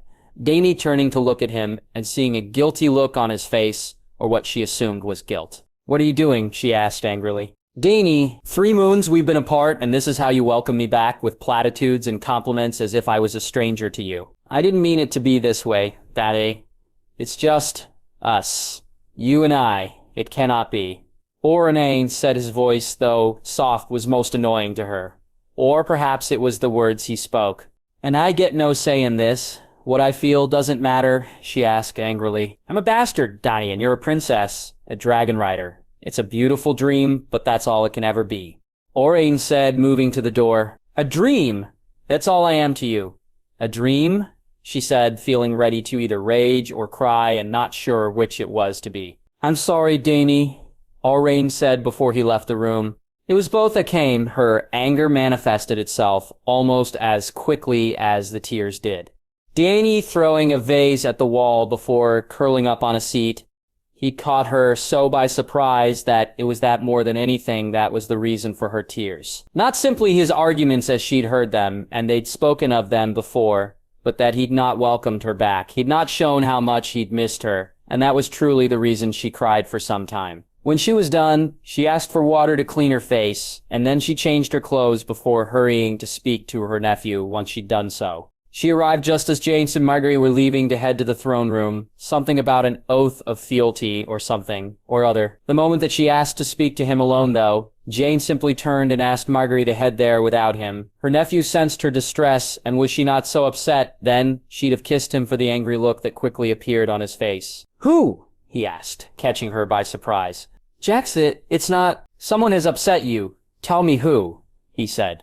Damuan then moved to him, and this time she did kiss his cheek. Jay looking at her surprised. Dandy, he asked. Sit with me, Jay, please, she asked, and he nodded, the two of them moving to the couch and taking a seat close to each other. She took a breath before she began, not sure how to say what it was she needed to say, and not wishing to say anything that may set him off after Oranae before she was finished. Sandor, Grey Worm, Belwas, her unsullied and even her dragons. She had many protectors and she needed few, yet. Have family who cared for her and would protect her should she ask it of them, that had been something she'd longed for all her life. You know of me and Orain, she asked, and she could see him about to rise, and so she put her hand on his and saw him nod. I wish to be with him, Jax, he said softly. Then you should be with him, he said, raising his eyebrows to show he was confused as to why this was an issue, and she smiled as she looked at him. He feels unworthy of me, she said, her voice barely a whisper. He is, Jack said, and she glared at him before he continued. No man is worthy of you. She chuckled at that, her protective nephew, Dany, then finding herself wondering if he was the same with Sansa and knowing that he was, or would be if he felt the need. He feels it because of his status, James, she said, and heard him snort. Jay, does his status bother you? Does it concern you? Say the word and I'll name him true, if it's what you wish. Though I'd rather not, if you truly wish to be with him. Jane said, and she looked at him confusedly. I don't understand, she said, shaking her head. Should I name him true, then he'll be a Velaryon, or a name he wishes to take. If he's who you wish to be with, Dany, if he's someone you may wish to wed, then I'd rather him take our name. I want the house on Dragonstone to be House Targaryen of Dragonstone, not House Velaryon, or something else, but if it's what you wish of me, then I'll name him true, he said, and she shook her head. I don't think it's needed, Jack. Should we wed? It can be done that way, can it not? His name would be true then, she asked, and Jay nodded. Do you wish to wed him? Jay asked, and Dane took a moment before she nodded slightly. Jay looking at her and seeing her smile before he leaned forward and kissed her forehead. You are not upset, she asked. I wish my aunt to be happy, whoever makes her so has my blessing. Not that my aunt needs it, he said, making her laugh. She welcomes it, though, she said, and he kissed her forehead again. You wish me to speak to him? To let him know he has my blessing, he asked, and she nodded. Then if you'll forgive me, it seems I've got a seahorse to locate, Jane said, making her slap his shoulder as he rose to her feet. Jay, please be nice, she said, as he moved to the door. Dany then laughing loudly when he stuck his tongue out at her and shook his head before leaving the room. Thank you, nephew, she said softly as she got up from her seat and made her way to the door. Dragonstone 29-9 AC. Oddmun. The girl had been raped, more than once, he thought. Given her injuries, she'd been beaten and had been starved, and if they'd not reached her when they had, then Aemon wasn't certain she'd have recovered. As it was, he found himself sure that she would. and he thanked the gods for that. He had her placed in a room and had food and drink brought to her. Aemon made sure she didn't eat too much, as it would only harm her more. After introducing her to the unsullied guards and explaining to her that while men they were of a different sort and that they couldn't lay with her even if they wished it, he then gave the girl some milk of the poppy and she was soon resting. The contents of the captain's cabin had been brought to his rooms, and he spent a little time cataloging them. There were books from Valyria, Gisker, and Yeti, scrolls and papers from places he knew not, and he longed to read through them all. He was tired, though, tired and hungry, and so he had his own food sent to his room, and after eating, he took to his bed. Aemon soon asleep, and yet his dreams were ones that made him wish he'd stayed awake. The army marched, their blue eyes standing out in the dark of the night sky. Above them, the dragons laid down wave after wave of fire, and yet there were so many, too many. He saw men fall, heard a dragon's pained cry, and looked on as men of ice cut through men of flesh and blood as if they were nothing. He was in a tent, listening as men argued, as they spoke of how they'd failed and were being overrun. At the table sat his nephew, his head bowed, and he looked far older than his years. He heard men speak of what must be done, and his nephew's angered voice telling them that he would not. 2 men fought in a field of white, one of ice and one of flesh, his nephew's Valyrian blade moving faster than the ice one. When it struck home, it was as if time stood still, and yet nothing happened.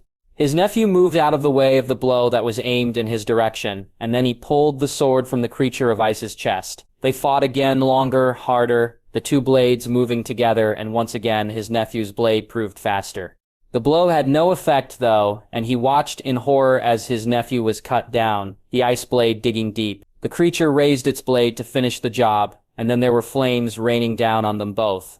Aemon almost as shocked as the creature of ice was when the flames cleared and he stood alone in the field. The army of dead men moved on, nothing able to stand in their way, and he watched as his nephew stood in front of his wife, both of them with tears in their eyes, as around them men looked on. It was so quick that he almost missed it, were it not for the loud pained cry that came from his nephew and the blade lighting up with a light that he could barely look at. Then he'd not have realized what had happened. The blade, though, was soon on the ground, and his nephew held her in his arms. The sounds he made were ones that Aemon swore the gods themselves would be moved to tears by. He watched as the icy sword clashed against the one his nephew held, the light shining so brightly that even in the darkness the 2 men could be seen from miles around. Again his nephew's blade proved true, and this time when it stuck home, there was a loud sound. The ice exploded, and the night turned to day. Around the field, men cheered as blue eyes closed, and the dead fell. Aemon looked to see faces so full of joy, and he too felt as they did. Then he felt a pain like he'd never felt before as he looked to his nephew, who knelt on the ground, his sword in his hand, and the light fading as he pushed it deep into his own heart. He woke up to find tears falling down his face. Aemon feeling both ready to weep and a need to be somewhere, elsewhere, anywhere so he could scream out his anger and despair. It took him no time at all to dress, and before he had even spoken to anyone, he was out of the keep, and standing on the cliffs overlooking the bay. Around him there was nothing, no sign of man or beast. The dragons were not in their usual resting places, and he felt their loss. Why? Why must you be so cruel? Has my house not given enough? Have we not lost enough to satisfy you? Must you take it all, even him? He has given you more than any man could. A mother, a father, is that not enough for you?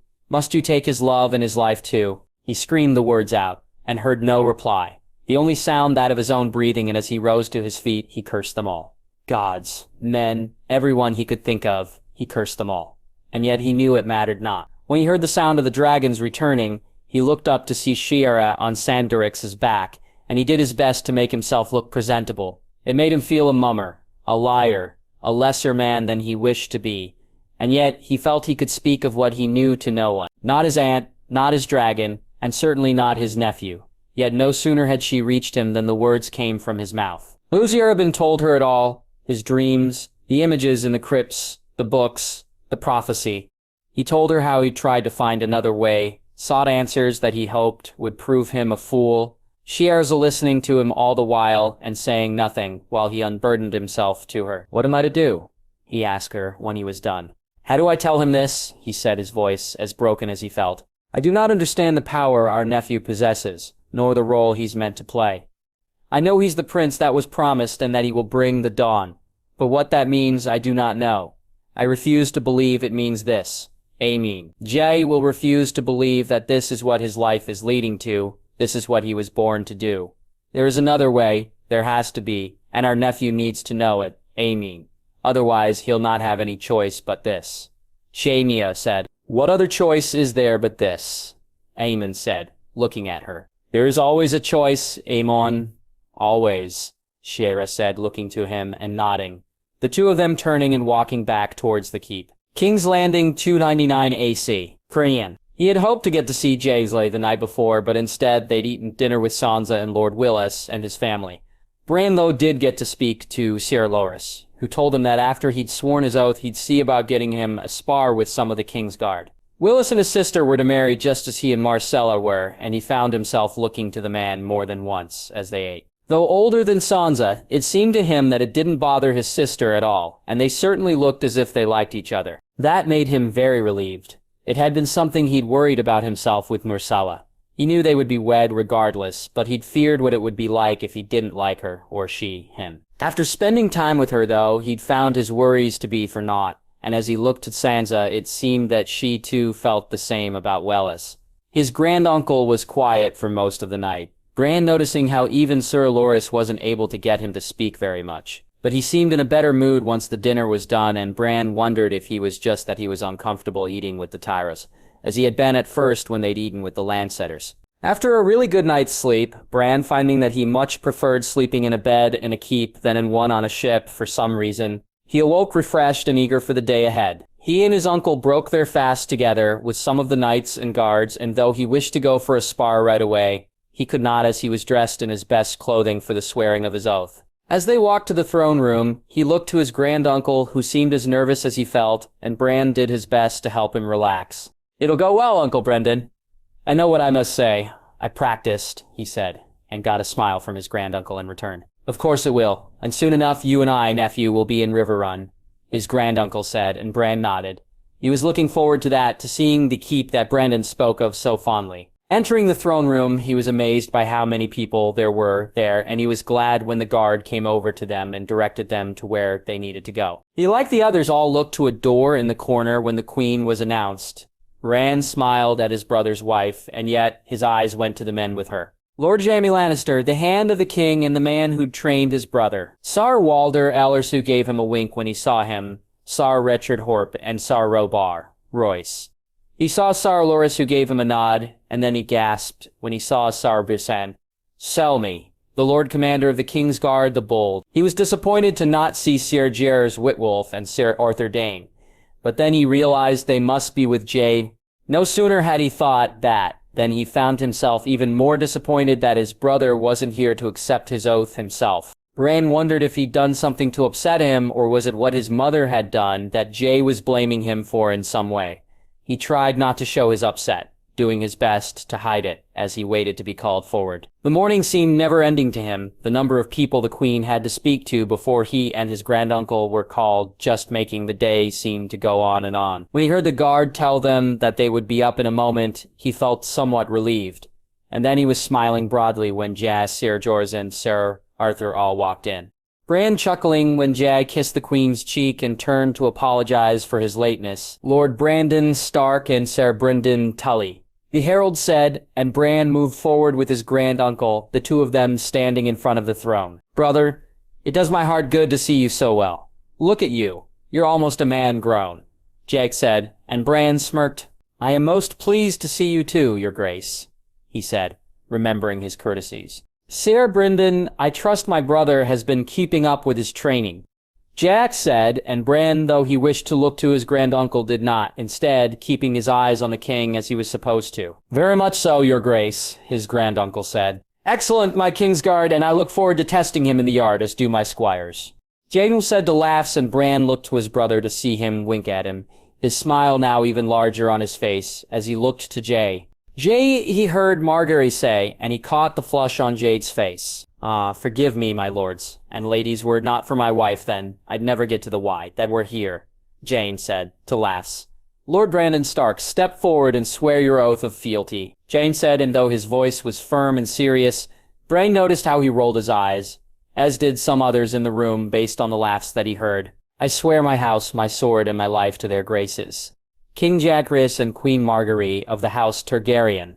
I do willingly and without reservation, in perpetuity," he said, after stepping forward and taking a knee. "Arise, Lord Brandon Stark, as the new Lord of Riverrun, on behalf of her grace. I accept your oath, and I promise never to ask of you or your house any service that may bring you into dishonor," Jack said, and Bran rose. No sooner had he risen than his brother was by his side, Jay speaking to him and almost pushing him towards the door. He spent the rest of the day sparring with Jay, Tommen and Martin his squires, and even against both Ser Arthur and Ser Barristan. Bran, unable to keep the smile from his face even as he ate his dinner that night with Jay, Margaery, Joy, Sansa, and Lord Jaime's family. While he didn't get to see the dragons, he was promised he would be brought to them before he left. And as he went to sleep that night, he felt it had been one of the very best days of his life. King's Landing 29-9 AC. Jaime! Whether it was Jaime's way of making up for him being left in charge alone while they had gone to Dorne and the North, or simply that he wished him to spend time with his family, Jamesley couldn't tell. He took full advantage of it, though. Not having to go and spend his day in his solar gave him more time to spend with Joanna, Jon, and Daisy. And he was not fool enough to turn down such a pleasant opportunity. He went riding with his daughter and his wife, while Jon was looked after by a wet nurse. Jaime then spent his day playing with his son while Daisy took full advantage of having him around and did some of the things she'd not been able to do while he'd been so busy. That one of those things brought her to the sparring yard was not a true surprise, and Jaime welcomed seeing her so relaxed when she returned. All good things must come to an end, though, and after what felt like no time at all, but was actually almost a week, Jaime was now back at work. That the first order of business was to deal with the sheer amount of treasure taken from Euron Greyjoy's ship was at least something he enjoyed. "All of this," he said, standing with Jay as they looked at the assorted chests. Aye. "All of it," Jay said. "That's got to be worth millions," he said, seeing Jay smile. "Millions I need." "Really, Your Grace? Have plans for this coin, do you?" he japed. "Keeps to build and winter stocks to buy, an army to fund. You could say I've plans for it." Jade said, looking at him oddly. "But first, you and I are going for a ride." "I'm not Joy, Your Grace," he said with a chuckle. "Or Joanna," Jay said, forcing Jaime to scowl at him before they both began to laugh. "But I wasn't talking about winter and loyalty." "Oh, gods, no. Why me?" "I thought Arthur was your preferred dragon riding partner," he said, shaking his head, his smirk not going unseen. "Well, my hand is always so busy, and since today he is less so, it's to Dragonstone. We go." Jack said, and he looked at him curiously. "Jay, you'll see when we get there, Jaime," Jay said, and he nodded. It turned out that Arthur was to fly with them anyway. Jaime and Arthur all climbing on Rhaenix's back, not long after they reached the dragon pit. Though he had no true desire to fly on the dragon's back, he welcomed it all the same. It had been some time since he and Jay had gone on an adventure together, and while this was just a simple visit to Dragonstone, or so he believed, it felt almost like it had when he had been the Lord and Jay his squire. He didn't much appreciate Jay having Rhaenix fly so close to the water and dipping her wing in so she could almost soak them to the skin. Arthur, too, not seeming to enjoy the laughter that came from their king when she did so. That they were dry by the time they reached the island, he could only put down to the heat that came from Rhaenix's back, and so by the time they landed, he'd regained his good humor. Looking around, he could see just how busy things were at the caves. The camp was set up, and the mining had begun in earnest. Jay had even sent the first shipment of dragonglass to Hardhome, and he was amazed by just how much they had managed to gather. "Why are we here?" he asked, as they walked on the beach. "I've a song to sing," Jack said, and Jaime looked at him in confusion. "You flew us here for a song?" he asked, looking from Jane to Arthur, who seemed to be equally as confused. "This song is different. It's a song of stone," Jack said, before walking a little ahead of them. They walked through the camp, and he soon saw box upon box of dragonglass ready to be shipped. Jetchier picked up one of the pieces that seemed shaped into a knife of some sort. He almost dropped it when it was thrown to him. Jetchier still not sure why they were here or what Jay had in mind. "Crash that against my blade," James said. And when Jaime looked at him, he held Dark Sister in his hand and was showing him the flat face of the sword. "Jay," he asked, unsure what this was all about. "Did it watch your hand, though?" Jan said, and he did as he was bid, watching as the knife broke into half a dozen pieces. "It's brittle, Arthur said. Very much so. Euron had a warlock that he kept prisoner on his ship. He used dragonglass on him. The warlock even had a knife embedded in his shoulder when we saw him. It pierces the flesh easily, and for some reason it smoked, though I think that was to do with the magic the warlock possessed. After he begged me to kill him, I removed Dark Sister from his heart, and it struck the dragonglass. It broke just as it did a moment ago. Jay said, I thought this was needed in the battles to come, he asked. It is, which is why I need to sing. Jay said. He looked at him shaking his head, and then he watched as bent down on one knee and took something from his pocket. It took Jaime a moment to realize that it was a jar filled with blood, and then he looked on shocked when Jay poured it and then wiped it on his face, almost covering himself in it. Before he or Arthur could say anything, Jay began to sing a song with words he couldn't understand, and truth be told, he wasn't even sure that they were actually words at all. It went on for only a short time, Jade stopping after maybe a moment or two, and Jaime looked at him as he walked to a barrel that was nearby and dipped a cloth into it. Jay wiped the blood from his face before he turned to walk over to one of the nearby boxes. When he walked back to where they were standing, Jay was carrying yet another knife, which he threw to him again. Jaime catching this one far more easily. Try again, Jane said as he unsheathed Dark Sister once more. Jaime moved forward and crashed the knife against the flat of the blade. He looked at the still fully intact knife once he was done. Thinking he'd done so too softly, he did it once more, this time hitting the blade hard enough to hurt his hand a little. Once again, the knife remained intact, and so he moved to grab another. Arthur doing likewise, each of them tried and found that the knives wouldn't break, and Jag simply stood there with a broad smile on his face when they were finished. How? He asked. I sung stone, Jane said, and he looked at him in disbelief. So you made the dragonglass less brittle? Arthur asked. I did, but that's not even close to what can be done now that I know it works. Jane said excitedly. What else can be done? He asked. Dragonstone was built by stone singers and dragons. Storm's End, Winterfell, and the Hightower. They were built by stone singers without them. Jane said, looking at him. You can't be suggesting, he said, shaking his head. It'll require lots of blood, but, in time I can shape a keep or even bring one down.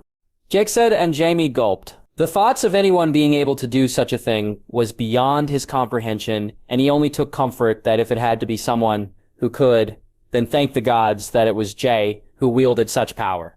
King's Landing, 299 AC. Marjorie, she had almost told him when he'd come back from Euron Greyjoy's ship, her husband was finally in a truly good mood, and one which she knew her news would only add to. Why she had not, she didn't know, but it felt as if the time was wrong somehow, and so she had resolved to speak to him the next morning. Unfortunately, she didn't get a chance. Jake started telling her that there was something he needed to do on Dragonstone, and that he, Jaime, and Arthur would be going there, and so Marjorie held back once more. When he returned from Dragonstone, he was once again in what seemed to be a good mood, and she felt that she could wait no longer.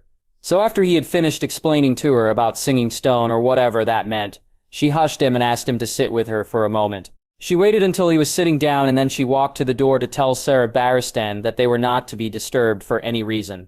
Murgadera rolling her eyes when she walked back to Jay and saw the look on his face. If my wife wished me alone, she only needed to ask, he said, and despite herself, she shook her head as she began to laugh. My husband's mind must be a fun place to visit, she said, taking her seat and tapping his forehead with her finger. I can think of other places on me that are so much more fun.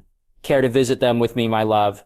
Jade said, kissing her neck. Jade, stop, we must speak, she said, and she came so very close to slapping him to get him to focus, her husband instead thinking that she was playing a game of some sort. Speaking is bad. I can think of so many things we could be doing that are so much more fun, he said, and though she agreed on this, they needed to speak. Jay, please, she said, pushing him away, and she was glad to see that he wasn't upset or that he didn't take it wrongly. Marge, is there smoothing wrong? He asked worriedly, and she shook her head, hoping that her news wouldn't be considered wrong or bad. I'm with child, Jay, she said nervously as she looked at him. He said nothing for a moment, just looked into her eyes, and then the smile that appeared on his face was bigger and brighter than she'd ever seen before. This pleases you? She asked, feeling sure that it indeed did. For true, you and I, we're to be you. For true? He asked, and she nodded.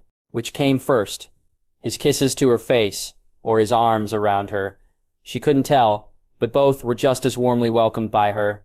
Jackson moving away from her to look into her eyes once more, and his smile still on his face, and still as true. The Grey Master, he's confirmed it? He asked. He has. He says all is well, and that I'm but a few moons along. She said, looking at him. You're not upset with me? She asked, and he looked at her confusedly. Upset? Why would I be upset with you? We wish to wait, to have time just for us, she said, and he nodded. It seems the gods don't wish us to wait any longer, my love. You are pleased? He asked. Very much so, she said, and he kissed her again. Come, he said, taking her hand and helping her rise. Zephyr? Come, I wish to lay with my wife and look into her beautiful eyes while we speak, he said, and she nodded, letting him lead her into their bedchamber. They lay down on the bed face to face, Marjorie looking into her husband's eyes as he brushed his hand over her face, his smile still present. I love you, Marjorie, you and our babe. Never have I felt this way. This complete, my wife, our babe, our family, he said, kissing her. And you, my little prince or princess, I will love you as fully and truly as I love your mother, from this day until my last day, he said, touching her stomach. A prince or a princess? She said softly, her eyes looking deeply into her husband's, and the rest of the worries of the world seemed to just fall away.